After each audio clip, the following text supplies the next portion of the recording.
Hey guys, Aaron CybertronVGC here, and today I'm back with another episode of Road to Ranked, where I climb the online Regulation F VGC ladder in Pokemon Scarlet and Violet and provide live commentary as I go.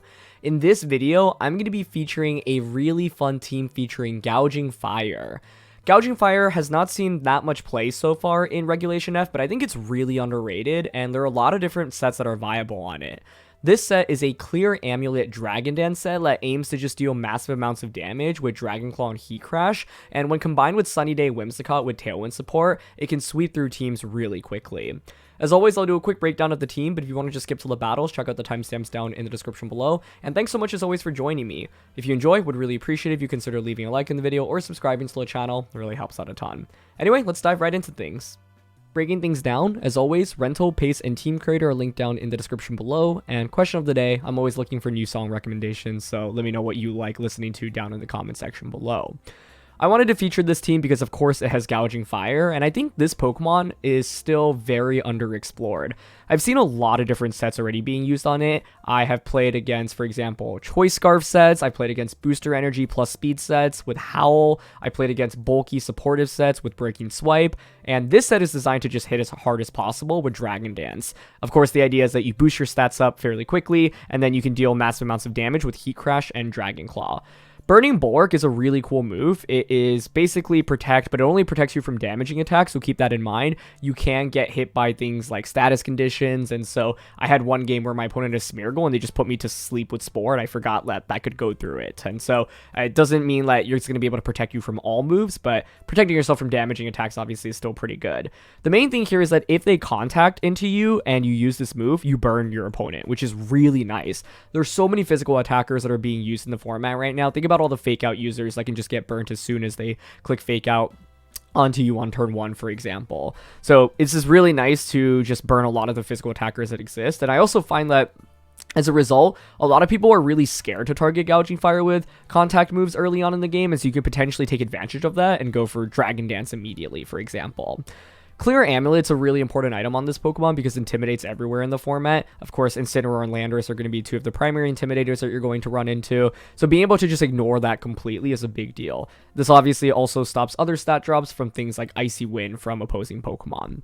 You've got Photosynthesis, and this will give you an attack boost, and so it's really nice because this synergizes perfectly with Whimsicott.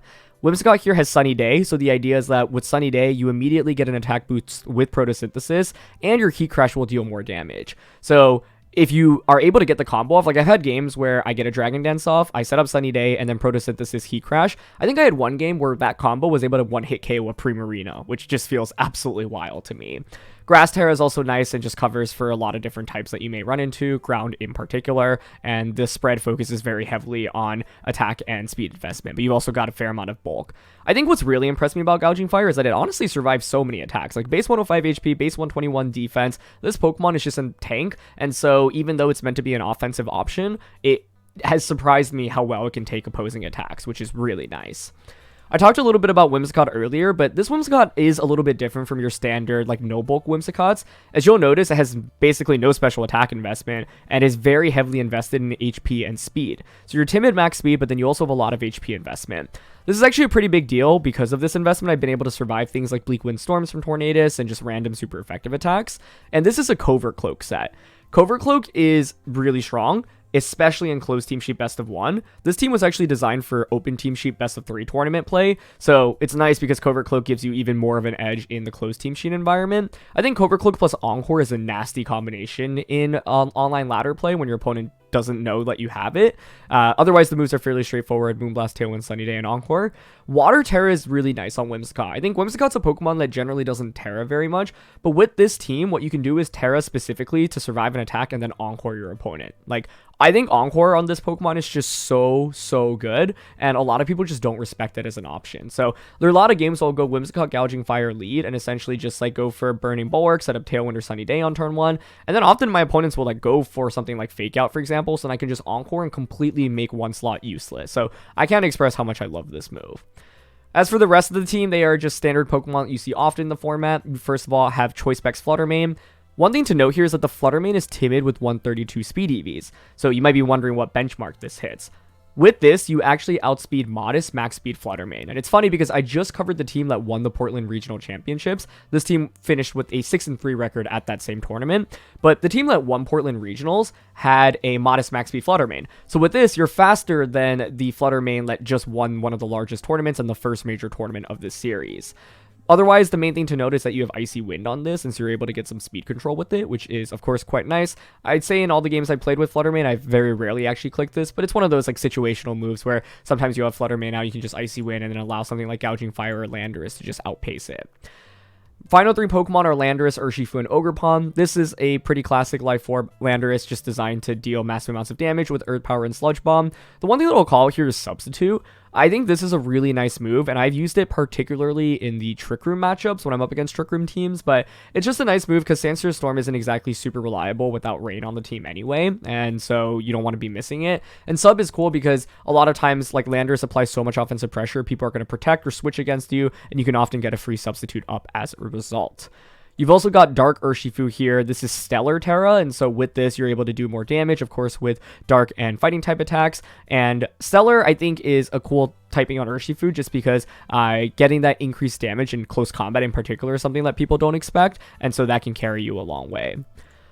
Water Ogerpon is the final Pokemon, and I think is one of the most important Pokemon on this team. Follow Me Ogerpon is really meta right now, so I think you're going to see a lot of different ways that are people EVing this Pokemon. Mainly, the question is how much speed investment you want to run, and then how much do you want to divide between all of the defensive stats.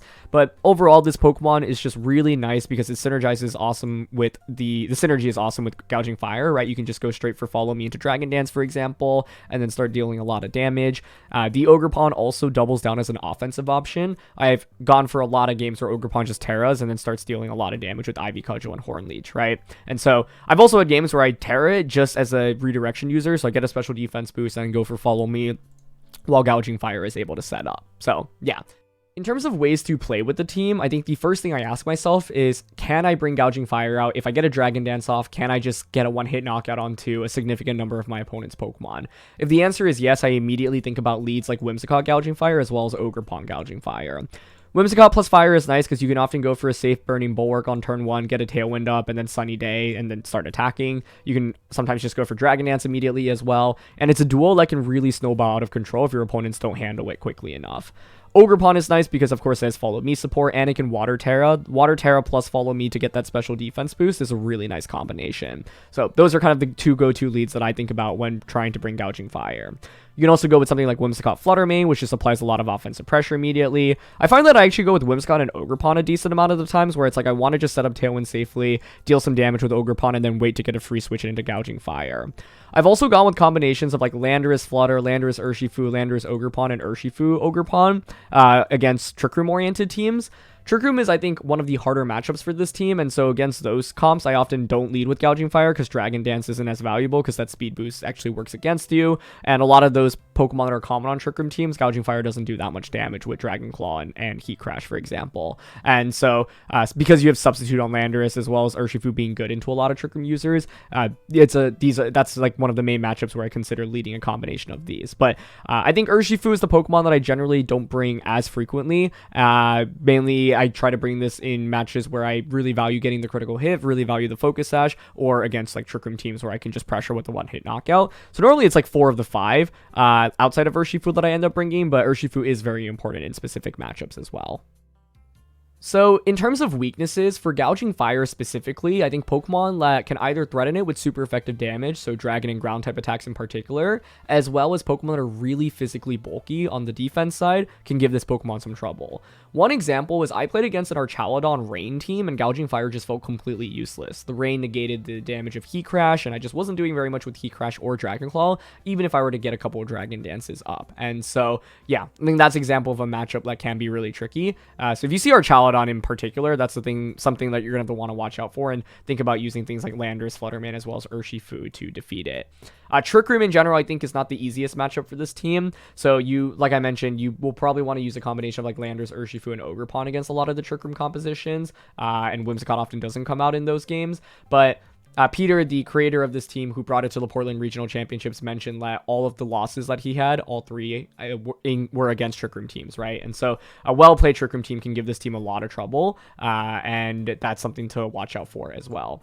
Otherwise, things to think about, like Fluttermane here, of course, is fairly fast, but I've lost games where my opponents' Fluttermane are just even faster. They're like timid max speed, and that's something that I don't expect. So that can be a little bit scary. I think like a well-played Dondozo composition can also give this team some trouble. I played against one in practice, and I definitely struggled a little bit against it, especially against like these new versions of Dondozo that have Glamora as well. You do have a lot of tools for it, including Encore and Whimsicott. Ogerpon's good into Dozo as well, but you know, if you lose a lot of resources early, that can give you some trouble. And I think Chien-Pao Dragonite is actually still not the easiest lead to fight against. Like, I think there's multiple different ways you can approach it. One being Ogerpon Gouging Fire lead, another one being Fluttermane Urshifu, where you pressure the Dragonite, for example, to Terra, and you can just go for something like Dazzling Gleam Close Combat. Gouging Fire Ogerpon's cool because you can go for like Burning Bulwark as well as Spiky Shield immediately. But point being here is like Extreme Speed is a 2-hit knockout or a 1-hit knockout onto pretty much everything on the team that's not Fluttermane if it's normal Terra, Max Attack, Choice Band, and you have the Chien-Pao on the field. And then Max Speed Chien-Pao is also pretty scary because it just outspeeds everything on the team unless you get Tailwind up or unless you get like a Dragon Dance up, right? So even though Pao Knight is pretty common, I still think that's not necessarily the easiest thing to fight against. And of course, that's just one specific combination. But yeah, those are just a couple of things I wanted to mention in my experience playing with the team.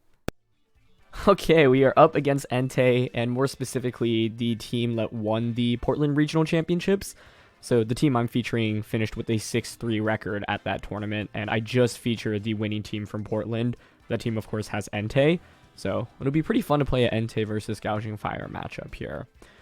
I think Gouging Fire is really intriguing because of its ability to burn things through Burning Bulwark. And so I like it a lot here. Landorus is decently powerful as well. Urshifu on this team is mainly for the Trick Room matchup. Not sure I really love it, so don't think we need to bring it. Whimsicott basically ensures that I get Tailwind up. So I'm definitely not bringing Urshifu. The question is, who else do I want to drop? Sublando is pretty neat here. Flutter does decent damage, but it's going to be really weak into Entei. I don't know if I need Whimsicott, I guess, is the thing. Like, do I actually need Tailwind? I'm not sure I do. Because I think one approach could be Ogerpon, Gouging Fire, Landorus, Fluttermane.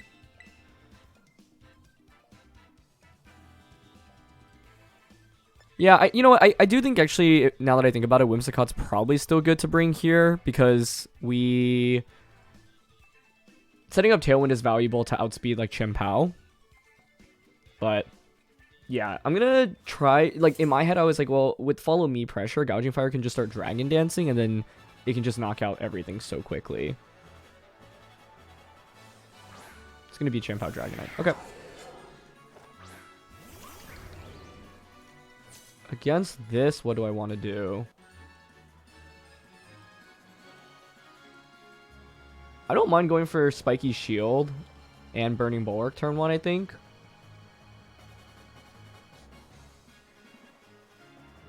Like, they probably should aggressively target down Ogerpon, but I could potentially burn them here by going for this, which is kind of nice. It also baits out a potential Terra from Dragonite immediately. Yep, they're going to go for it. Okay. And then by going for Spiky Shield, I also get some free chip damage, which is nice. So there's the normal Terra. No surprise there.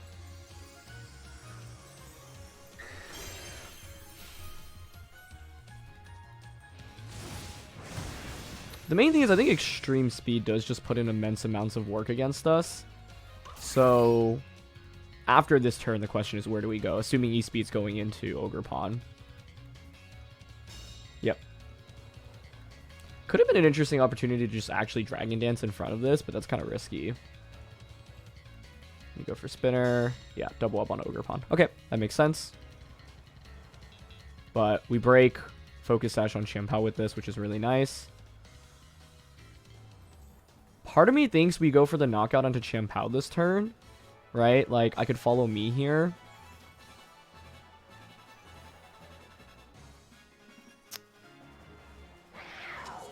Follow me and just Heat Crash Chien-Pao.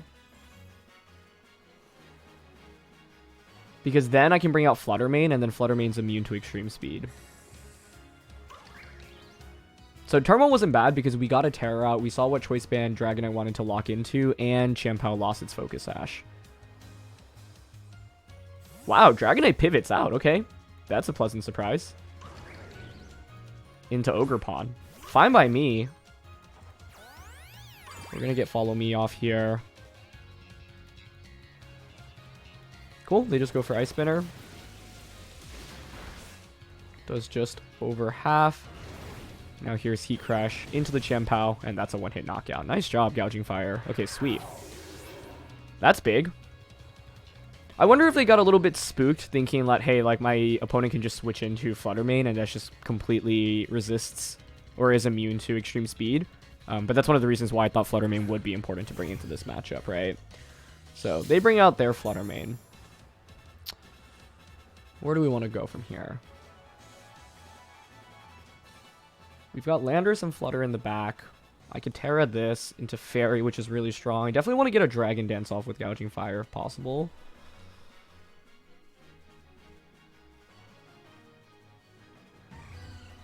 I think it's decently safe to go for Follow Me and Dragon Dance here. But I guess I could Dazzling Gleam.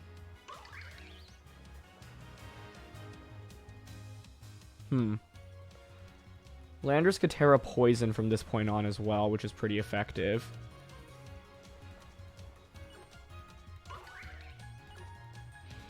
Alright, I'm down for Follow Me and Dragon Dance here. Ho ho ho ho! Oh, what a dream. We get a free Dragon Dance off this, and I think that should put us in such a commanding position now. Wow, nice. Gouging Fire is a cool Pokemon because honestly there are a lot of different sets I've seen. Some people use Supportive with like Breaking Swipe, but this is a very offensive set with Dragon Claw and the Heat Crash, so I think we should be really well positioned with this turn. You just protected. I could Heat Crash, I could Dragon Claw.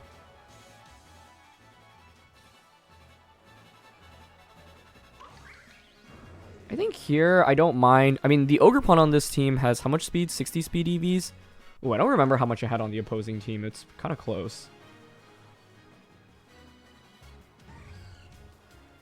I think they should probably Follow Me with Ogerpon here, but I'm down to just go for a Follow Me.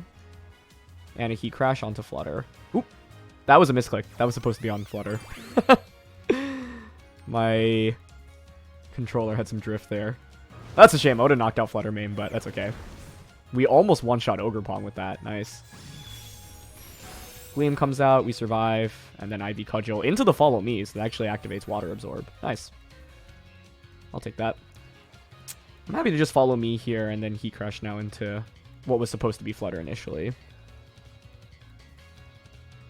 If we had gotten the one-hit knockout on Ogerpon, that would have been worth. But yeah, the idea there was to, because Flutter Mane had protected the previous turn, to force them to attack. But honestly, targeting Ogerpon isn't the end of the world there either.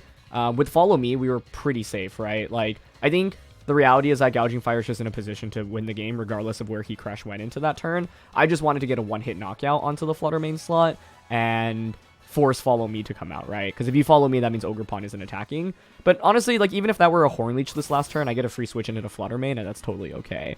One of the other amazing things about this Gouging Fire, by the way, is that into Choice Band Dragonite, you're going to have to get burnt, right? So that is really good for us as well.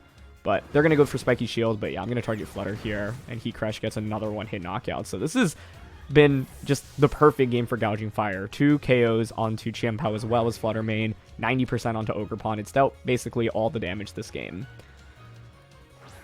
So Dragonite comes back out. Now we can just go for Spiky Shield and go for Burning Bulwark to see what they want to lock into. And with Dragonite here, you have to essentially end up taking chip damage, right? Or get burnt, which is kind of nice. So, yeah, I think Gouging Fire is a really interesting Pokemon because after just a single Dragon Dance, it becomes such a menace. And the combination of Fire and Dragon is just really strong coverage-wise in the format as well. And the Clear Amulet didn't come out in this game, but it's a super relevant item as well, just for all the Intimidate that exists in the format. Okay, they just go for Follow Me. That's fine. And it's going to be extreme speed. Yep. Okay, so you take some chip damage there. Cool.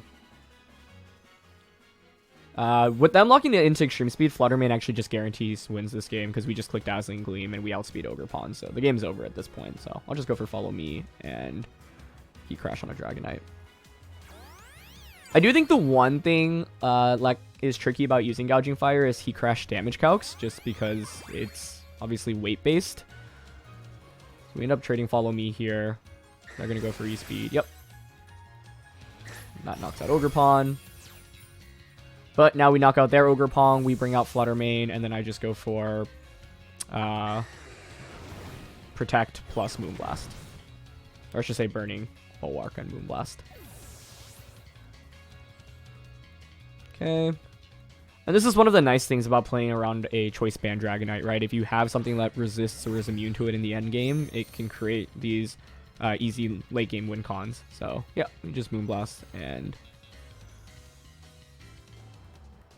they just end up forfeiting. Cool.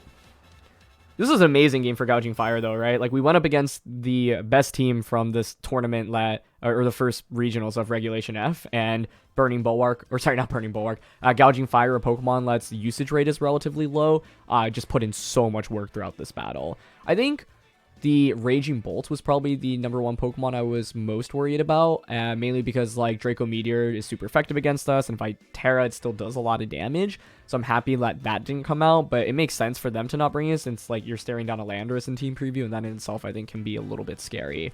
But I think the key turn in this game was when my opponent just switched Dragonite out. I thought that turn they could have maybe gone for Extreme Speed, double up, and KO the Ogerpon at least, but by switching out the Dragonite, it allowed me to just get a free knockout onto Champao, and then the other key turn was when Fluttermane and Ogerpon went for the double Protect, or I should say Protect Spiky Shield, because then I got a free Dragon Dance off, and with Dragon Dance off, we were just in full control, basically. So, yeah, you can see how powerful this Pokemon is, especially after getting a boost.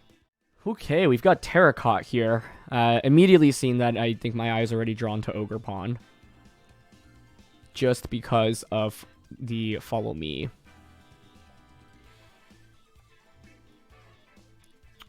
Ogerpon. Gouging Fire's, like, decent here against everything that's not Terrakion. But Terrakion is a pretty big issue in itself. I could go, like, Whimsicott Ogerpon here. We are max speed with Whims as well. So if they go for beat up... I mean, they shouldn't beat up on turn 1. Like, I think Whimsicott... If I were them, I wouldn't go with Whimsicott Terrakion. I'm just wondering if I could set up with Gouging Fire, but I have to respect Encore from their Whimsicott as well. Flutter Chi is another lead to respect. I don't know. I feel like Whims Ogerpon here is decently safe. Fire in the back. Landorus isn't bad here, right? Flutter also works, but they're probably going to be defensive Terra Terrakion, like Poison Terra, if I had to guess. I don't know how fast their Flutter is either.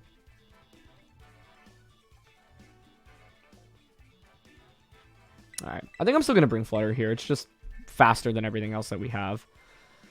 So, yeah, I think, like, when you see Whimsicott Terrakion, you obviously immediately should assume beat up into Justified, and you want to ask yourself, how do I stop that strategy on turn 1? Because if you don't stop it, often it can just roll over you completely, right? So you want to find answers to it. My best answer is Follow Me Ogerpon. They actually do end up leading Whimsicott Terrakion, which I'm happy to see. Alright, this should be interesting, right? Like, now the question is, do I still go for the safe Follow Me?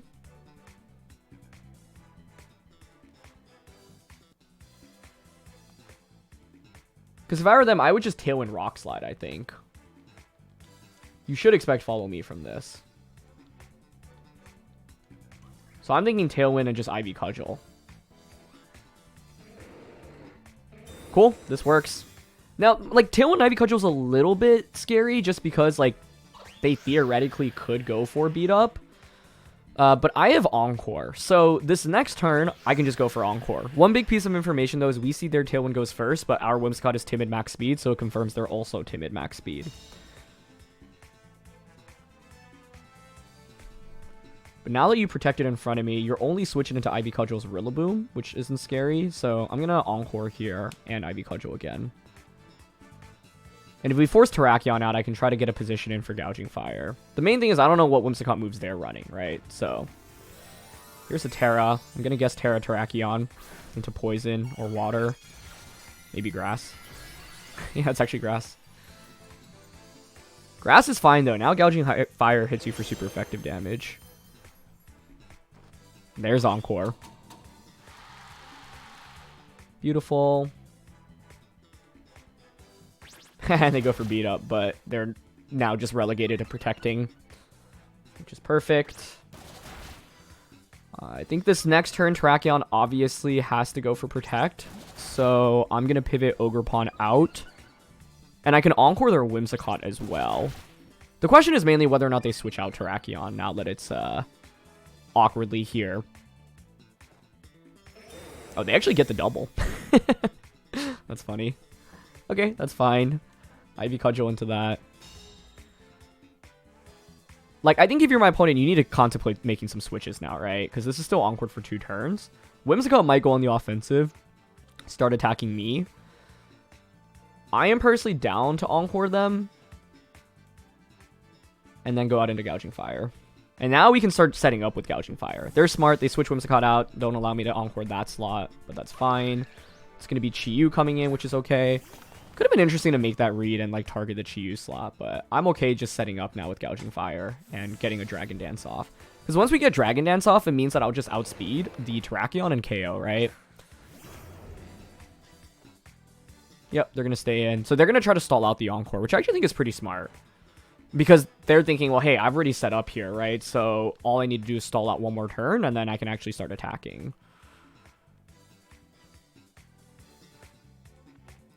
So what do I want to do this turn? This obviously has to protect. I can Dragon Dance with Gouging Fire.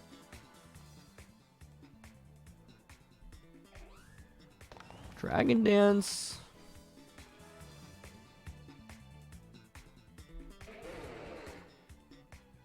Dragon Dance and then switching out, I think, is acceptable here into Ogerpon. I think Water Terra Whimsicott here actually also makes sense. Yeah. I'm going to Moonblast Chi-Yu here. Dragon Dance. And the reason for this is because I don't want Whimsicott to faint, right? I think it's really important to keep it around so I can continue going for Tailwind and Encore. And essentially we want to make that Terrakion slot completely useless. And I also don't want to switch out Whimsicott right now. Yep, so Terrakion goes for the Protect. I would guess they just go for like Dark Pulse onto Gouging Fire. Yep. Okay, does decent damage. Oh, it also moved before Whimsicott, so you're Scarf Chi-Yu. That's interesting. Okay. Encore ends now. Tailwind peters out.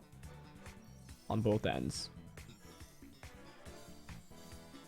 So the thing is, I can just Encore this slot again, right? I would expect them to switch out, so I'm going to Encore that slot and then just Dragon Claw into... Wait, hold on. How fast are we again with Gouging Fire here? It's Advent Max, 143. Oh, that's actually a problem because it means that they can still outpace me with Chi-Yu. Because you're Choice Scarf, right? You just outsped Gouging Fire. And Whimsicott. So if I were them... Okay, I'm going to Encore Terrakion again. And then Burning Bulwark. Nice, Terrakion stays in, so it's going to continue to get Encored. This is perfect, though, because now I can Tailwind Dragon Claw the Chi-Yu slot. Yep, beautiful.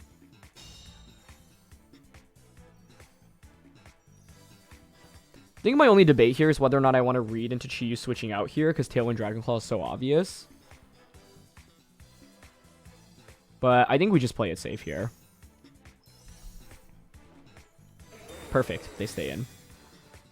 This is beautiful now, because now I can just go for the Heat Crash onto the Terrakion slot next turn. The main thing here is I did not want to just, get caught off guard by Scarf Chi-Yu. We get +1 Dragon Claw, and that's a knockout. Excellent. The Whimsicott Terra, by the way, I didn't talk about it earlier, but it's preemptive because if they go for Heat Wave there and they knock out Whimsicott, they get to bring out their Whimsicott, Encore gets broken, and they get to set up Tailwind, which is all really bad for me, right? So I don't want that to happen. Last turn of Encore here. We've set up Tailwind. Do they have any redirection? Nope, they just have Rillaboom.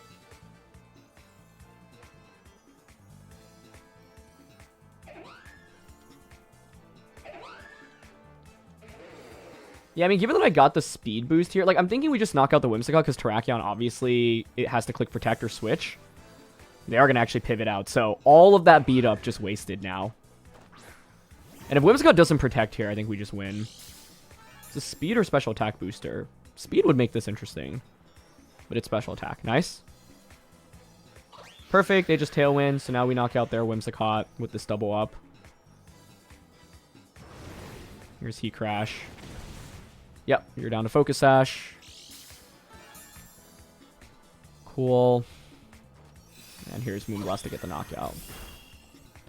So this game highlights how important Encore is as a strategy, right? I think, like, by leading Ogerpon, I scared them, right? They didn't want to just go for beat up into Rock Slide immediately. And then as soon as I saw Protect come out, I was like, now Encore is relatively safe unless you're, like, taunting my Whimsicott on turn 2. So 2 turns of Tailwind, 3 turns of Tailwind. We have the speed boost here on Gouging Fire.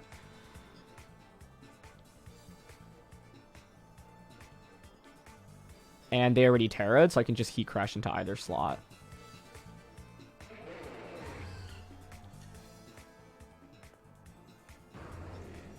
The main question is who I want to target right now. Because I think I actually do want to switch Whimsicott out so I can get another Tailwind later on. So I'm actually willing to switch into Ogerpon in this spot and Burning Bulwark. The reason for this is because if you're my opponent, you could protect one Pokemon and get a knockout with the other, right? So what I'm doing is eventually the Tailwinds will stall out, but I have the speed boost with Gouging Fire, right? And a single Heat Crash should just, I think, knock out either slot right now. So I'm just trying to bait out a Protect from one Pokemon this turn. Why is Terrakion moving before Flutter Mane? Are they Trick Rooming by any chance? No, they're just really slow. Oh, wow. Okay. Huh, didn't expect that. That's fine, though.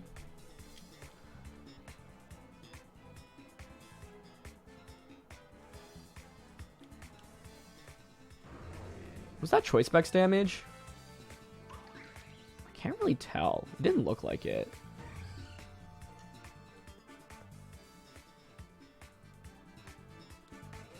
Two turns of Tailwind. Last turn of Tailwind here. But Flutter is super slow. It's slower than Terrakion, so it's bulky. Ultra bulky.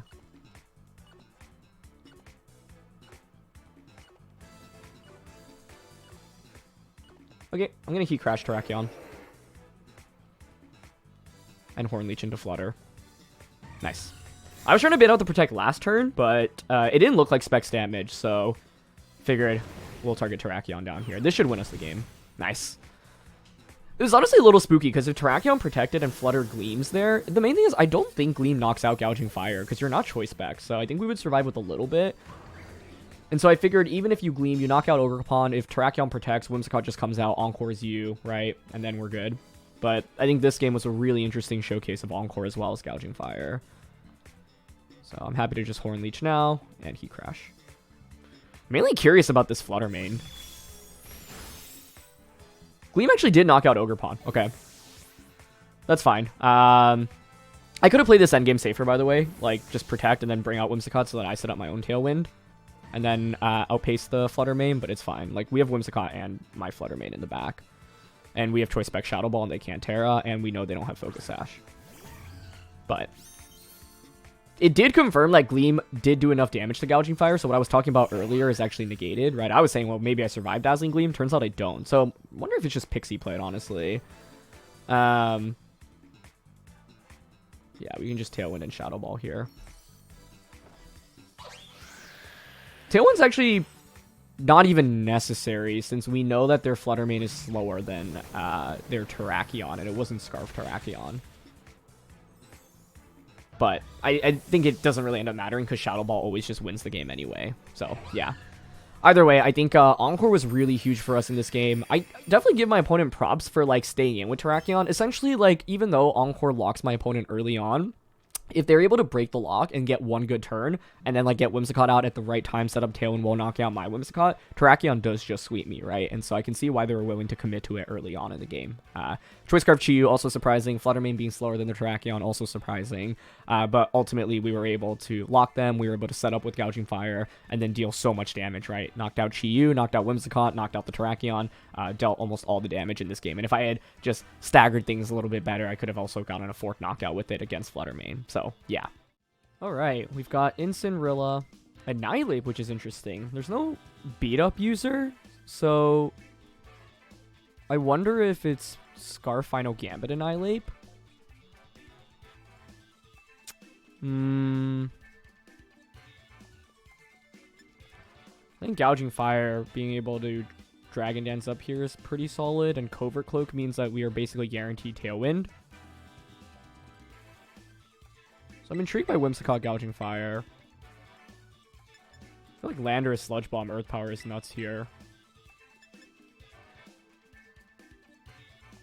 I'm kind of like Flutter as the 4th. Alright, let's see. My mic volume was a little bit lower just now, by the way, so apologies for the slightly decreased audio. But I think, yeah, Gouging Fire can go off in this matchup, I feel like. We're basically guaranteed Tailwind. They have 4 physical attackers, 3 which can be burnt. Incineroar, of course, could be burnt too if it changes Terra, or if it Terras and changes types. But here, I am hoping to just Dragon Dance up early. Flutter Ogre Pawn. Okay. I could Dragon Dance. I could just go on the offensive here as well. Sunny Day, Heat Crash. I think Tailwind Heat Crash is also an option here, because if they don't follow me, this just knocks out most Fluttermanes, unless they're super defensive. So maybe here they go for like something like Follow Me. I don't want to Sunny Day and activate Photosynthesis on Flutter is the other thing to be careful about. But they could easily Water Terra Ogrebon here, which I think would be a good move, and Follow Me. Yeah, I think that's what they're going for. Okay.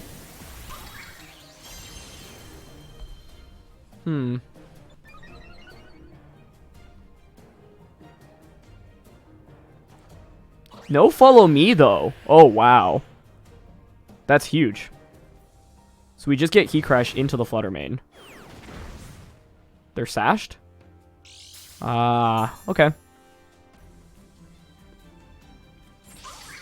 And Ogerpon Swords Dances. I'm okay with that, though, because now I can just Encore you into Swords Dance. Oh, wow. Swords Dance and Trick Room simultaneously. Okay. I would rather... Swords Dance is a pretty big issue here. Talk about surprises, though. My goodness. Yeah, I think I gotta Encore the Ogerpon. I'll Dragon Claw it, too. A lot of surprises there. Flutter switches, though. Okay. Works for me. Into Incin. Nope, into Rillaboom. Okay.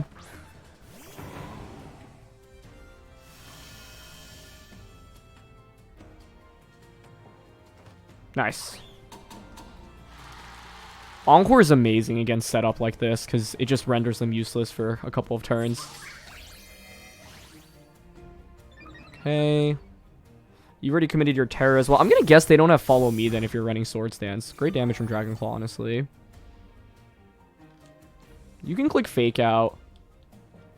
I can try to Encore them because I have Covert Cloak here, but I think they should be wary of clicking Fake Out.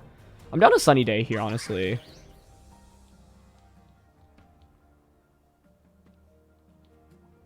Sunny Day and Dragon Claw. Okay, Ogre switches. Probably into Flutter, right? That's fine.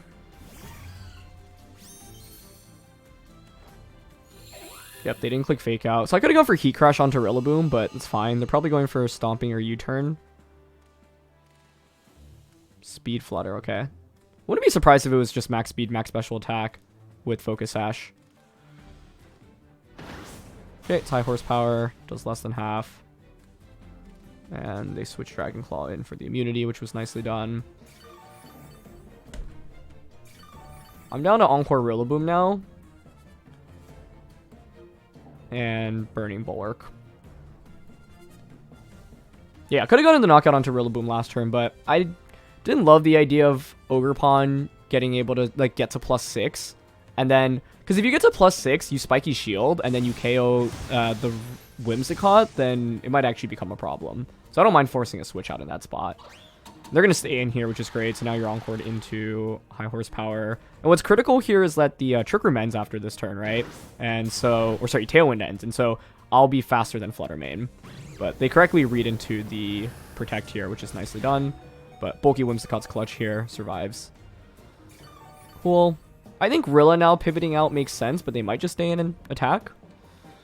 Either way, though, Tailwind Peter's out. I'm happy to just Moonblast here. We survive a high horsepower, so I don't really need to Terra. I think just Moonblast Heat Crash here is fine. Cool, and they stay in with both. Nice, so this is just a double knockout now. Excellent. Heat Crash boosted in the sun as well as the attack boost, which is one of the sickest combinations with this team. It's interesting because I think a lot of people have basically dropped Swords Dance on Ogerpon recently in order to run this Follow Me Ivy Cudgel set. Spiky Shield and Horn Leech. But Swords Dance is really scary. And if we didn't have Encore on Whimsicott, they actually probably just sweep me with Ogerpon. But that's one of the reasons why Encore is such an incredible move on this Pokemon. Okay, it's going to be Bolt. And Ogerpon. Get the special defense boost. No more Terra available on their end. We can still Terra. We're up 4-2. Photosynthesis is going to give a special attack boost here. And I've got Landorus and Flutter Mane. So Flutter is in a really good spot. 2 turns of Sunlight, 1 turn of Terrain. No Tailwind left on my end. I'm happy to just click Tailwind now. And Dragon Claw into Raging Bolt. I wonder if Thunderclap even knocks out Gouging Fire from here. Like, we resisted, so I wouldn't think so. A lot of surprises here. Like, we ended up having the Encore to catch our opponent off guard. They ended up having Trick Room Sash as well as Swords Dance. But Tailwind Dragon Claw comes out. Almost just one-shots Raging Bolt. Nice. Man, Gouging Fire was so good in this game. Brought Flutter Mane down to 1 HP. Got a one-hit knockout on a Rillaboom. 90% onto a Raging Bolt. Draco comes out, but that's totally fine. Now we just bring out Flutter Mane. And then Encore on Whimsicott's what saved us in this game. I think without Encore, I actually probably just lose the game from turn 1. But because of Encore, even with Trick Room going up, it actually wasn't too bad. Because they essentially committed a Terra and wasted a turn and then had to switch out as well, right? So this move on Whimsicott is incredible. I think not enough people respect it as an option. And I personally hate fighting against it and love using it. So Flutter comes out. It's going to be a speed boost. Happy to just Moonblast into Ogerpon. Fairy Terra, Moonblast. And the main reason I'm going for this is because we know that Raging Bolt already went for Draco Meteor, so like your damage output is basically just very, very low. So I don't really have to worry about that. Like I could Dazzling Gleam, but of course then they could go for Protect with Bolt and then go for like Horn Leech onto the Flutter Mane. Yep, it's just Thunderclap, but -2 Thunderclap only does 37 damage, as you can see, so not too much of an issue. I guess the main thing that's scary there is if they get a critical hit. But Fairy Terra Moonblast there gets the knockout. Perfect. And then Moonblast from the Whimsicott was just a cover in case it survived, right? Like, Raging Bolt, not really too much of a problem there. Even if they Spiky Shield, yeah, you get a Thunderclap off into me, but you still don't do that much damage. So the main thing that we didn't cover for is like Raging Bolt potentially getting critical hits. But otherwise, yeah, I think we were in great shape here. So shout out to Gouging Fire though. You know, bringing Flutter Mane down so low, getting a one-hit knockout on the Rillaboom. Like, I think having a positive Rillaboom matchup is one of the reasons why it's such a good Pokemon. And having a good Grass type matchup in general, not just Rillaboom specifically. Because like, Rillaboom is interesting. A lot of people are still using it. It you know, synergizes really nicely with like Incineroar and a water type. But yeah, having a Pokemon, even though they had a super effective high horsepower, like we weren't taking that much damage, right? And so even with 2 high horsepowers, like we were still able to survive comfortably and get a knockout in return. All right, we've got Incineroar, Urshifu, Flutter, Chien-Pao, Dragonite. Standard stuff. I think Dragonite Chien-Pao is still kind of tricky to fight against. Mainly because of Focus Sash on Chien-Pao. I think that's the main problem. Because Extreme Speed two-shots everything we have, essentially, from Dragonite. I think I still like the Ogerpon Gouging Fire combo, though, to deal with it. Landers is so good into Rilla Instant, but it's so bad into Chien-Pao Dragonite. And if it's Scarf Urshifu, it's also a disaster to bring this mon. I think I want Flutter for sure, because it's our only Extreme Speed immunity. I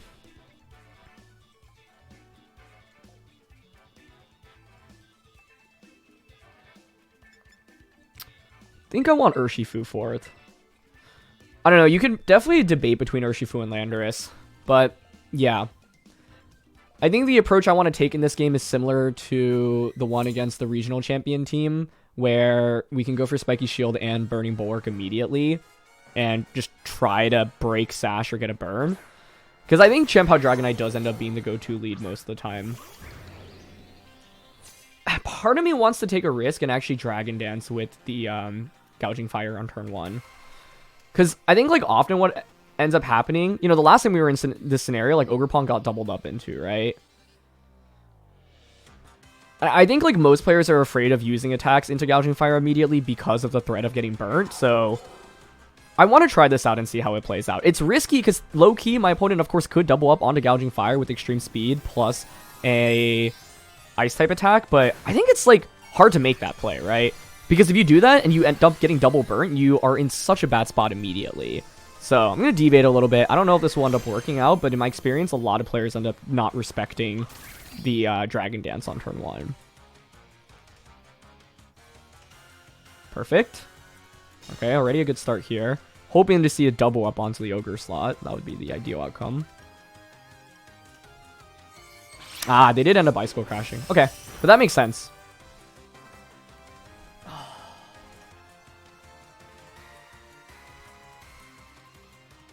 That is so bad because, man, that sucks. Huh. That's brutal. Because without the flinch, what I could do is, like, follow me and then try to get a knockout on a Dragonite this next turn with the plus attack boost and the defense drop, but flinch really sets us back. I can hope that they, like, split their damage here and don't get a knockout onto either Pokemon. I'm going to Horn Leech and Heat Crash Chien-Pao. Yeah, so there's E-Speed. Yep, onto Ogerpon. Oh, that just KO'd as well. Okay. What's the damage calc there? I actually expect to survive that, so okay, we get a dodge here at least. So that makes up for the flinch, I guess. Bring you down to Sash, yeah. So now I have Sucker Punch pressure onto Chien-Pao, but then they could just Sucker Punch Urshifu. I could also bring out Flutter Mane, but they have Icicle Crash on Chien-Pao. I need to do the damage calc after this game, because I thought Ogerpon survives that. So I wonder what the roll is. Because we've seen it survive before. I'll bring out Urshifu. If I were my opponent, I would double up onto Urshifu right now. So the play I want to make is Detect here, and then get the knockout onto Chien-Pao. Because if I were them, I would Sucker Punch E-Speed Urshifu, I think. Oh, they didn't Sucker Punch, though. Alright, that's still fine, I guess. cool. If I went for that, I'm thinking maybe they don't have Sucker Punch. At least eliminate Champao.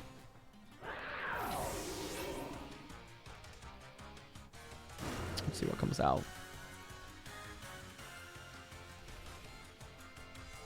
Urshifu on their end. Water Urshifu.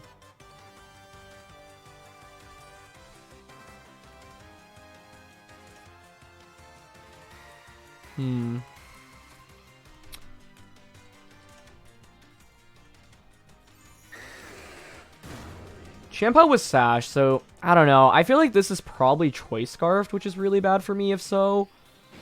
You can just Extreme Speed, Urshifu, Surging Strikes. If I were them, I think I would double up onto Urshifu here personally.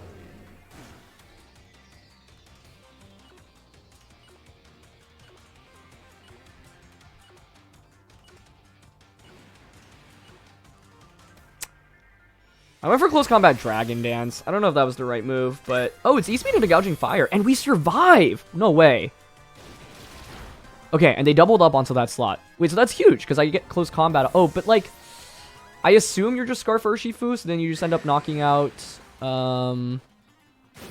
Flutter Mane.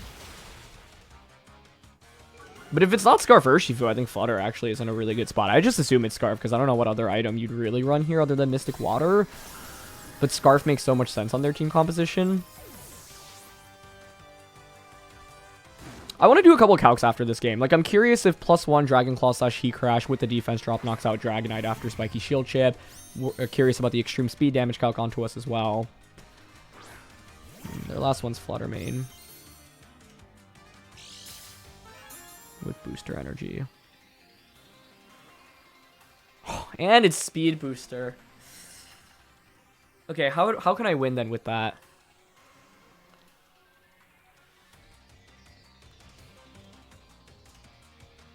Oh, man, Speed Booster as well. If you're my opponent, I think you can just Surging Strikes, Flutter.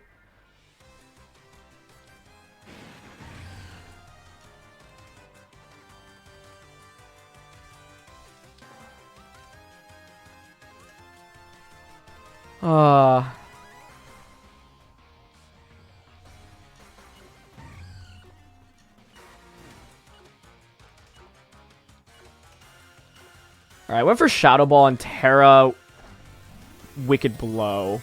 But I don't know. Like, what else could have worked here? Flutter can't protect. Their Flutter's faster than mine as well. I was thinking about Terra Wicked Blow, but I'm thinking, like, one way this could work is if Flutter protects for some reason. Wait, they weren't Scarfed. Hold on. I get double crit, okay. No, wait, they still could be Scarfed, yeah. Because Flutter's just faster with Speed Booster, yeah. Yep, it was Scarf. Wait, hold on. So the play I was thinking about theoretically could work here if Sucker Punch, like, one-shots Flutter Mane. Ah, man, they had such a good speed advantage in this battle. Like, the fact that it was Scarf Urshifu's Speed Booster Flutter was, like, the worst nightmare for me here. So maybe I could have considered bringing... Like, in a best of 3, I'd consider Whimsicott. Oh, we don't even one-shot Urshifu. That was close, though. It's worth the try. The main surprise was my Ogerpon getting one-shot by Extreme Speed. Like, I'm going to do that damage calc after this game. I'm curious if Sucker Punch gets the knockout, because this is what I was going for, right? Like, one-shot Urshifu and then one-shot Flutter Mane. Oh, and it actually would have worked, too, if I KO'd Urshifu. So close. Alright, this is a good game to do some calcs afterwards, though. Yeah, and if it weren't Scarf Urshifu there, we also would win the game. Oh, no, not necessarily, because I think it just Aqua Jet us, right? Yeah, if it weren't Scarf, because I went for a Shadow Ball instead of Gleam, so Shadow Ball to KO'd Flutter, but close combat would still bring Urshifu low, and then they just Aqua Jet us for the win. So, that was a really, really close and good battle. But yeah, let's pull up the calc and learn some calcs right now real quick. So there are a lot of damage calcs that I actually wanted to show after this battle that I think are relevant. First of all, the extreme speed from the Dragonite with all of the buffs has a 31.3% chance to get a one-hit knockout onto Ogerpon. So it's a roll that's more in our favor, but honestly, it is not very comfortable, right? Like, the fact that essentially more than 30% of the time they get that one-hit knockout is a little bit concerning. So this means that, yeah, like, whether or not Ogerpon faints is honestly a huge deal in this kind of matchup, because redirecting attack away from Champao is also a really big deal. Another thing that made this matchup trickier for us is that my opponent did have Ice Cold Crash instead of Ice Spinner. And that's tough for a couple of reasons, right? Ice Cold Crash doesn't make contact, and so as a result, they can more easily target into the Gouging Fire with more confidence. Whereas if you're running Ice Spinner, you have to be a lot more careful. And that's kind of why I try to go for that Dragon Dance play, because if you are Ice Spinner Champ, I think a lot of players end up doubling up into the Ogerpon slot, for example. Here's one other relevant calc. Dragon Claw, even at +1 attack and them being sort of Rune, does 78 to 93% into the Terra Normal Dragonite, and that's with no bulk, right? A lot of Dragonites are going to run bulk. So in my head, one of the game plans was, okay, we like go for Spiky Shield, we bait 2 attacks into that slot, I get a Dragon Dance off, and then I try to knock out the Dragonite the subsequent turn. That doesn't actually even work out, really, because like you'd have to have no bulk, and I'd have to get a high roll in order to really get the knockout with that combination, right? So this makes me think that my lead was just not a very effective strategy. Like, it worked out previously against the other Dragonite Champao combination, but this is honestly pretty concerning to see. Some other relevant calcs that I wanted to show, the extreme speed into Whimsicott with just max HP is still a guaranteed one-hit knockout, right? So if I lead Whimsicott, that slot is just going to get blown up completely unless I switch into Fluttermane. This is also pretty scary. Another calc here is the Stellar Urshifu. So close combat, if their Urshifu has like just any amount of HP and defense bulk, then they should survive. If you're running just classic like 4 HP EVs, then we actually do have a chance of getting a knockout. It's an 18.8% chance to OHKO, but some Urshifus do invest a little bit in HP and defense, and so even if you have just like 4 HP and 4 defense EVs, right, like look how much that damage calc changes. It goes to 12.5%, and so shouldn't expect to get the knockout there unless we got a little bit of chip damage. The last calc I wanted to show was Ice Cold Crash into Fluttermane, because then I was thinking, okay, like how else can I like change the leads, and what else would I do against Ice Cold Crash Champao plus Dragonite? The problem is we don't know how fast Champao is. If it's Adamant, then it's actually slower than Fluttermane, which is a really big deal. But if it's Jolly and max attack, Ice Cold Crash has over a 50% chance to just get a one-hit knockout on a Fluttermane, right? So it's like, at first I was thinking, well, maybe one of the adjustments I could go with was like Whimsicott plus Fluttermane lead, but then you can just extreme speed into Whimsicott, Ice Cold Crash into us, and if I don't get Tailwind up and they're faster, that might just be 2 knockouts immediately. So it goes to show that I actually think Champao Dragonite's a harder lead or harder combination to fight against than I initially expected, but I think a lot of it also hinges on the Champao set and whether or not you're running Ice Spinner versus Ice Cold Crash, because that in alone makes a really big deal. I think these are all calcs that I wanted to show because I thought they were really relevant in this matchup. Whoa! This is actually a team that was, I believe, built by the 2009 World Champion, who won the World Championships with Salamence, Empoleon, and Toxicroak that year. And he recently did a show match with 2015 World Champion, Shoma Honami. So this is really cool to see. I actually planned on featuring this team relatively soon, so it's fun to go up against it. I don't remember what the sets were on any of the Pokemon, though, so should make for an interesting battle.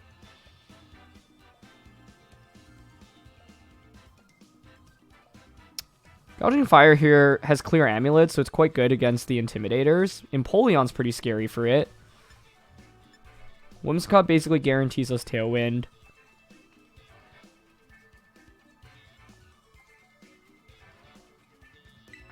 Whimsicott, Gouging Fire, Landorus, and Ogerpon, I think. I don't know, Fluttermane on our end is okay, but like into an Empoleon and Hisuian Arcanine doesn't feel great. It's also cool to just see Hisuian Arcanine, which is so funny to say after everyone was using it in the previous format, but it's like, its usage has fallen off a cliff, right?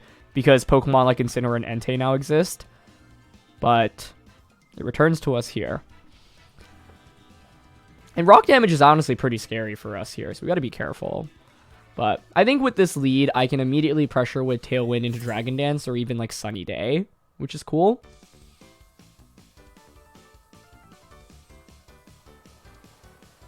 So they're going to go with Salamence and Toxicroak. All right. A winning duo from the World Championships many, many, many years ago.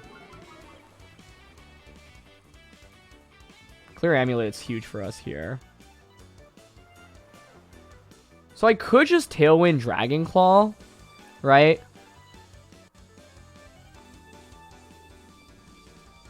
I think here, Covert Cloak gives us a big edge, right? I would guess that they would fake out Whimsicott. The problem is I don't know what Salamence really wants to do in this spot. I think a decently safe play would be to Tailwind here and just Burning Bulwark turn 1. Because then I have Encore Pressure turn 2, which I really like with this team. It's tempting to go for Grass Terra Dragon Dance or Dragon Claw into the Salamence, but I'm worried about them going for a Terra, and I don't want to commit my Terra this early on. Partially because Grass Terra is actually weak to a bunch of different things from their side, right? Poison type attacks from Toxicroak, flying type attacks from Salamence. Beautiful, and they actually fake out into us, so now Toxicroak eats up a burn. Fantastic. Now I can Encore that slot as well, right? So, like, that's one of the amazing things about this duo. You have so much flexibility, and Whimsicott being bulky is also really nice. Perfect, and they Draco Meteor into us. Okay, excellent. Now I could go for a bunch of different things. One play includes Sunny Day to get the attack boost, and then just Dragon Claw into Salamence. But Salamence theoretically could Terra here. I can Encore this. Like, I think Encore, Terra, Dragon Dance is also acceptable here.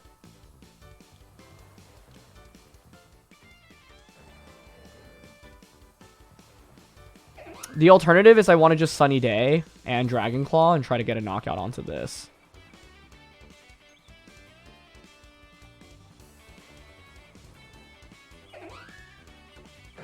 Okay, I think I'm going to go for Encore, Terra, Dragon Dance, though. They're going to stay in with both Pokemon, alright? I don't know. The reason why I didn't love Sunny Day Dragon Dance is because I think Salamence could Terra. And if Salamence ends up Terraring, and then you double up onto our Gouging Fire, then that doesn't feel great. Whereas Encore completely makes Toxicroak useless right now. And they are going to Terra here, yeah. What's the Terra type? It's going to be on Salamence. Steel. Okay, cool. Now you're weak to Heat Crash. Great. So Toxicroak's useless. We get boosted, and now it's time to just start Heat Crashing everything, I think. The only thing that can switch into that is Hisuian Arcanine, which maybe they brought in the back, but Clear Amulet as an item is a game changer for us in this matchup. Oh, they Tailwind. Okay, even better, because now I can Encore that slot. And with the Dragon Dance boost, like, I should just be able to outpace my opponent really easily now, right?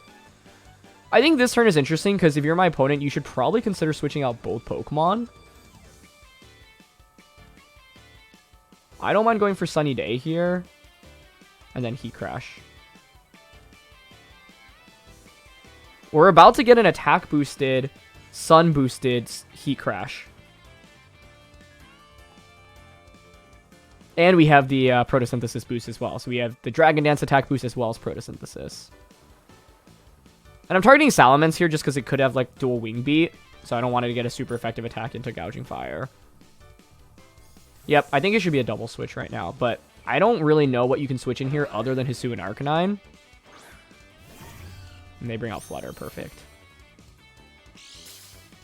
Booster Energy. Yep. This is what makes Encore so deadly, right? If your opponent gets trapped on turn 1, like, and I reveal this Encore, they're just caught in such a tricky position. Like, my opponent essentially was forced to double switch out this turn, right? And I get to take advantage of that fully. Beautiful. So now we have the Photosynthesis. This thing is just going to absolutely wreck now. It's funny because we didn't really necessarily need any of these boosts to KO a Flutter Mane, but once you get this combo going, it is really easy to just snowball and steamroll with it.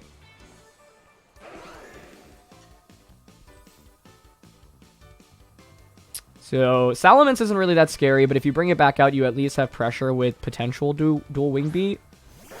Yep, so they're going to bring that back out. I mean, Toxicroak is burned, so it's not really going to do much for my opponent.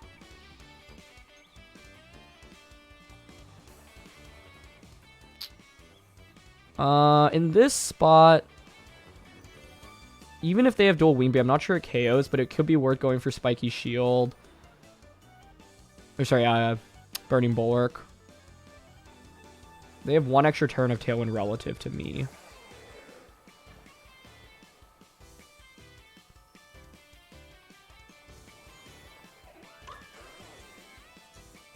How do I want to play this? I mean, Gouging Fire, sorry, like, Ogerpon's damage output should be lacking into us, right? So I think it's actually fine to just Moonblast here, and then Heat Crash into Salamence. Yeah, they go for follow me, but that's fine. We should get a knockout onto them, and even if you have dual Wing Beat, I'm not sure you KO us, because we're just pretty bulky. And they're clearly a mixed set with Salamence as well. Look at that, though. Being able to get a one-hit knockout onto Ogerpon in this format is really satisfying, because it's one of the best redirection users right now. Here's Moonblast for a little bit of chip. Actually gets a crit. I was like, that did more than I expected. And a special attack drop. Okay, I was like, there's no way you do that much without a crit, right? But that makes me, I'm honestly happy that they managed to get that, because I felt bad that I got a special attack drop on an attack that actually mattered, right? But as you can see, even if we didn't get the special attack drop, Air Slash would not have KO'd us. So, their Tailwind is over with after this turn. I can just go for Tailwind now ourselves, and then Burning Bulwark. And then Heat Crash knocks out both of these Pokemon. Beautiful. Perfect. There's Fake Out. Yep, once again into us. Now we set up speed control via Tailwind, and now I can Encore the Toxicroak and just Heat Crash into Salamence. Yep, they Air Slash into us, but that's not going to knock us out, and that's game over, essentially. It's cool to see Toxicroak and Polion Salamence, though, right? To see a trio that won the World Championships 15 years ago in the game today, I think is awesome. So I'm definitely going to try out the team at some point. But yeah, this was basically the perfect game for Gouging Fire, I feel like. We were able to just set up against everything. Encore was absolutely amazing for us in this battle as well. So here's Heat Crash, and that's going to eliminate Salamence, and now Heat Crash also knocks out Toxicroak, so... Oh, but they have Rocky Helmet! No! Oh, I wanted to secure every knockout with Heat Crash. So close, yet so far. Gouging Fire was just amazing for us in this game, though, so no complaints. We picked up 3 one-hit knockouts with Heat Crash in the sun. And poor Toxicroak here is just suffering from dry skin as well as the burn. So we bring out Landorus, and that's GG. Yeah, it was pretty tough for my opponent, honestly. I think like the main thing is I just didn't want to get caught off guard on turn 1. We had a strong turn 1, and I can't express how strong Gouging Fire is in this matchup because of Clear Amulet. Like, I think this game is so important to stress the value of Clear Amulet. Without Clear Amulet, the combination of Salamence and a potential Hisuian Arcanine pivot means that you can Psycho and Intimidate way too easily, and that's a really, really big problem for us. But because we had Clear Amulet, we were able to just get a boost and then start getting a one-hit knockout onto everything, right?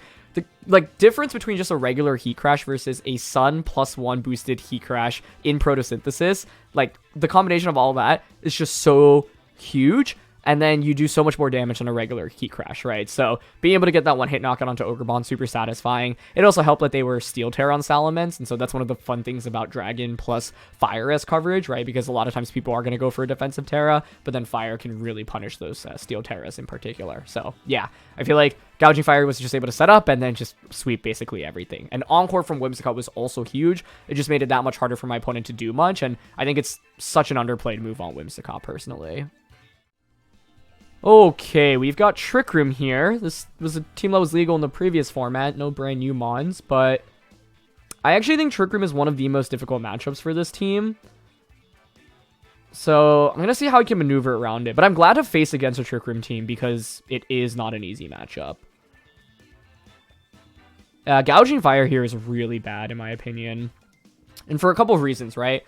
We normally want to use Heat Crash with it, but they've got Torkoal, they've got Armor Rouge. We don't do that much into NDD either, and I don't want to be Dragon Dancing when they're going to set up Trick Room. If they want to set up Trick Room, your main leads are NDD, Armor Rouge. You could go Ogerpon, Armor Rouge, Ogerpon, NDD, and then Iron Hands, Armor Rouge. But I think the go-tos would probably be NDD, Armor Rouge, and Hands, Armor Rouge. I need to use Urshifu and Ogerpon for sure. Landorus is Substitute, which is interesting as well. But basically, the tournament that this team was brought to, it had 6 wins and 3 losses, and all 3 losses were to Trick Room teams, right? So if you are up against Trick Room, like, you should be expecting a difficult time.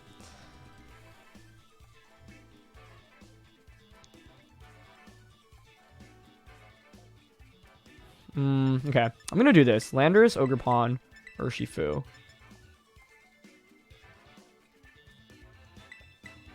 Gouging Fire. I'm still bringing Gouging Fire mainly because it can at least protect, whereas Flutter Mane is just going to get absolutely crushed under Trick Room. And the other thing about Gouging Fire is, at least like with Burning Bulwark, they have Iron Hands, they have Gambit, like we could potentially burn them. But yeah, this is looking really tricky.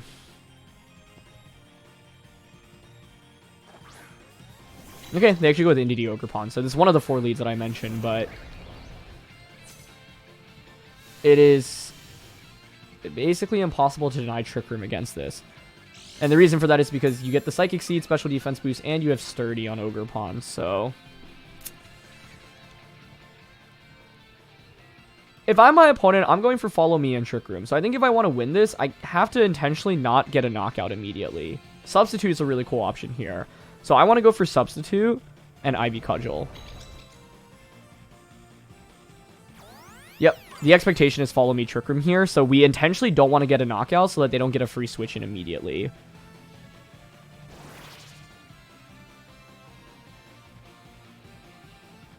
Okay.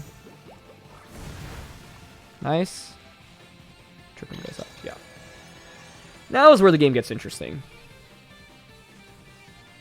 This turn I could double Protect to stall out a turn of their Trick Room. The problem is whether or not they make a hard switch. We have Urshifu in the back, right? So that's going to be really important to bring out when Armarouge hits the field, but the Indeedee likely has Dazzling Gleam here. I can't stress the importance of this turn 1, though, right? Because we intentionally don't pick up a knockout, making it a lot harder for my opponent to get their Torkoal or their Armarouge in safely right now. This is one strategy that you could go for when you're up against these hard Trick Room teams, when they dedicate a lot of resources to setting up Trick Room. So I went for Dazzling Gleam and Horn Leech. Okay. I don't think Gleam actually breaks our Substitute here.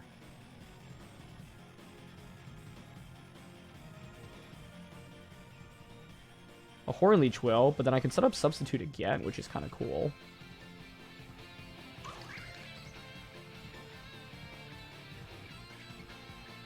Yeah, I think I want to do that. I want to set up another sub.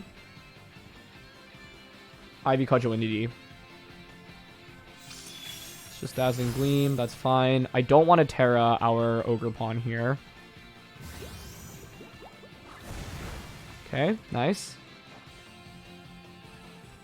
Oh, they're just super fast. They're max speed, probably. Okay. I mean, that's also fine. I can leverage... Like, my opponent's gotten Trick Room up, right? But, like, what have they actually gotten out of Trick Room so far? Not very much, right? There's only a couple turns left. And at this point, I just confirm that your Ogerpon's the fastest out of our Pokemon here. So, we'll actually have basically stalled out Trick Room perfectly. I can go for Earth Power now onto Ogerpon and just Ivy Cudgel into Indeedee. I don't even need to be going for these Protects.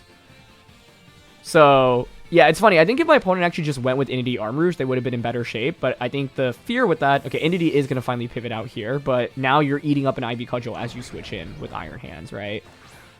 Would have been so satisfying to Earth Power that slot and switch up the order of my attacks here.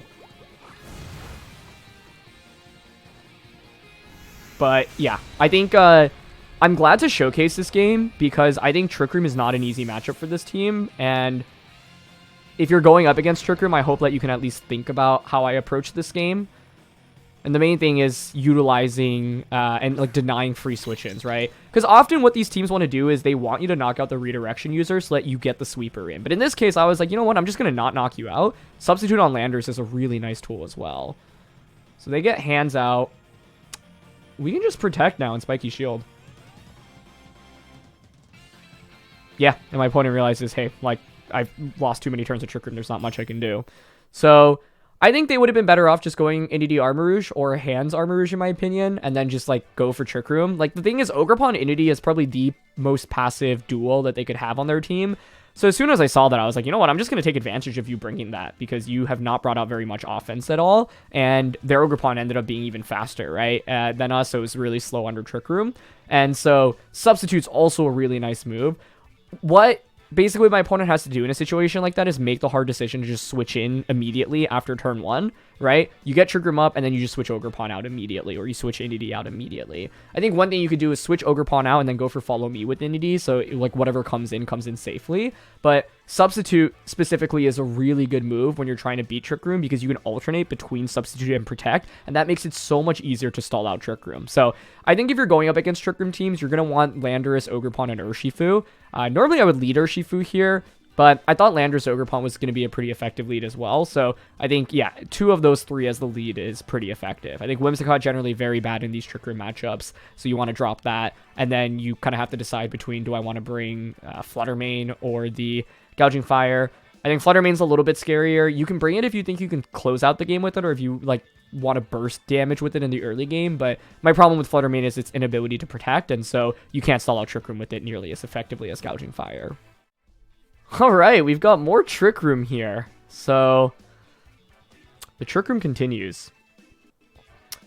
It's funny, I feel like playing against a lot of Tailwind teams in a row, a lot of Bounce teams in a row, now a lot of Trick Room teams in a row. Their main setup for Trick Room is going to be Indeedee Hatterene, Indeedee Gallade, and Annihilate with one of the Trick Room users. I've gotten wrecked against Hatterene and Indeedee while I was practicing with this team, and my opponent like made a really cool play of Trick Rooming with both Pokemon midway through the game, and it just like basically shut me down immediately. I think we go with Landorus, Urshifu. Could be Landorus Ogerpon too, I think.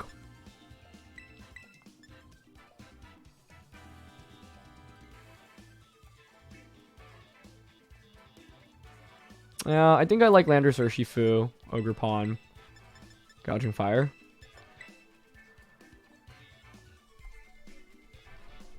I mean, in these Trick Room matchups, I basically always want Urshifu. I always want Ogerpon and Landorus. Mainly because of that previous Trick Room match we had. Let's see what they go with. The goal is to... We can't deny them Trick Room outright, right? It's going to be Indeedee Gallade. Oh, interesting. Okay.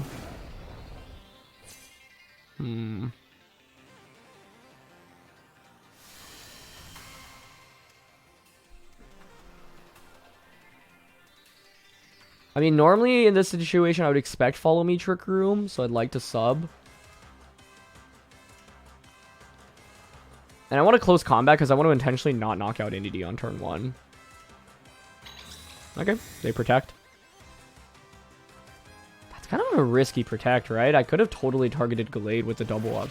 Man, that could have been worth considering. Still fine with the outcome, though. Perfect. The risk here is I guess they could have Rocky Helmet on Indeedee. Okay, no Rocky Helmet. Nice. One of the plays to watch out for, and one of the plays that I mentioned earlier that I lost to while practicing, is like 2 Pokemon clicking Trick Room as I double protect. It's something that you can really expose in this current scenario, so I gotta be careful. I think in this spot, I'm happy to just protect both Pokemon, though. And burn a turn of Trick Room right now. It's mainly something that I'm going to have to worry about, like, when there's 3 or 2 turns, or even the last turn of Trick Room, right? For now, it's okay. Another thing that's risky about that play is if I get a knockout on one Pokemon, then the other Pokemon just reverses Trick Room immediately. Okay, Sacred Sword. Makes sense. And Dazzling Gleam. Makes sense. Okay. I would like to Earth Power into Gallade here and then switch out, I think. The question is who to switch into. They should have Hatterene in the back. Maybe Torkoal as well. So I think Gouging Fire is less important here.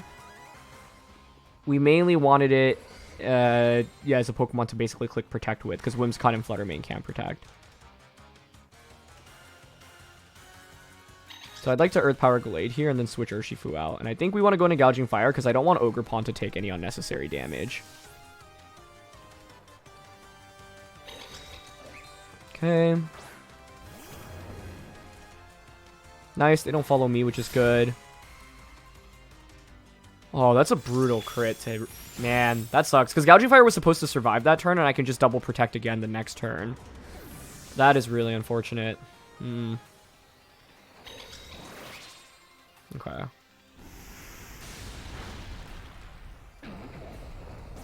Man.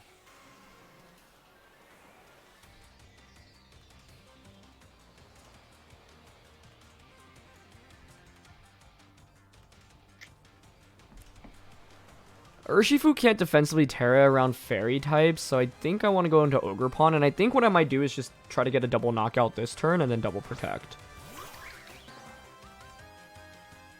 Because there's only 2 turns of Trick Room left, yeah. What an unfortunate crit, though, man. Alright, no need to keep focusing on it, though. Let's just keep playing.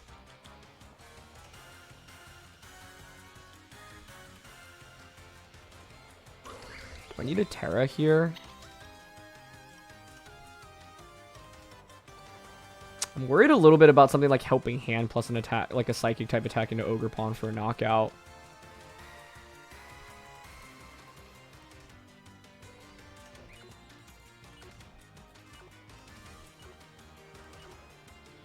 Alright, I'm just gonna Earth Power Ivy Cudgel. Okay, they switch, which is huge. Because I don't think anything in the back really takes Earth Power well. Alright, into Hatterene, that's fine. And they Sacred Sword. Okay, perfect. My goodness, though, Gallade is so strong with its ability. This next turn is where I have to worry about the double Trick Room play if they bring Inity back in. So I'm actually going to be very cautious about that. This could have been a Sludge Bomb, by the way. But, man, Landorus just does so much damage. So it's the last turn of Trick Room. I think I would bring out Inity, and I would honestly go for the double Trick Room play. But they bring out Torkoal. Okay, if you're bringing out Torkoal, that's totally fine. I can just double protect now. Right? It's the last turn of Trick Room here. You can't, like, double Trick Room right now. Last turn of Terrain as well. But I think Protect and Spiky Shield is fine.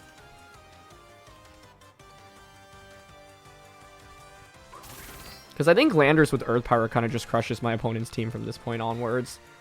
We still have a Dark Urshifu in the back as well. So yeah, I think in the Trick Room matchups, Gouging Fire is not something you're going to be bringing as much, right? Like, you really need to use Landorus with Sub, Urshifu, and Ogerpon, in my opinion, to handle it adequately.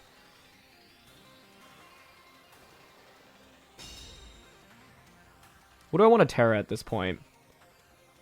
Definitely don't want to Terra Landorus. It just makes us weak to Psychic type attacks. It honestly could be an Ogerpon Terra from this position, wildly enough.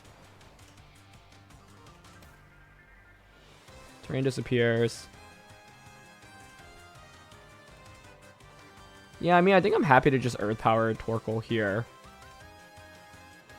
Terra, Hornleech. I guess the one thing to worry about is that this could Terra Fire and set up Trick Room. So maybe I actually go the other way around. I'll target Torkoal instead. Okay, Torkoal switches, good. As long as you're not something crazy like Flying Terra Hatterene, I think this turn wins us the game. But yeah, I think basically, as you can probably see from both this and the previous Trick Room matchup, it is really important to make sure you don't give your opponent a free switch into their Trick Room Sweeper on turns 1 and 2. And Sublanders goes a really long way with this as well.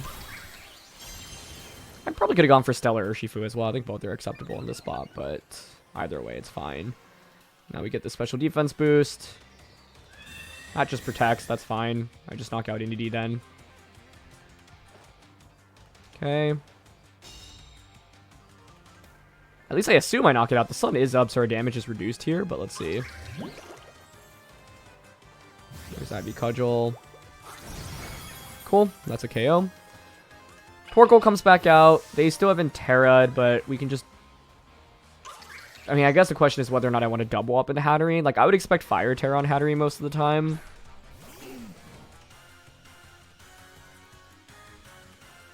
So I'm happy to just Earth Power here once again, and then Ivy Cudgel.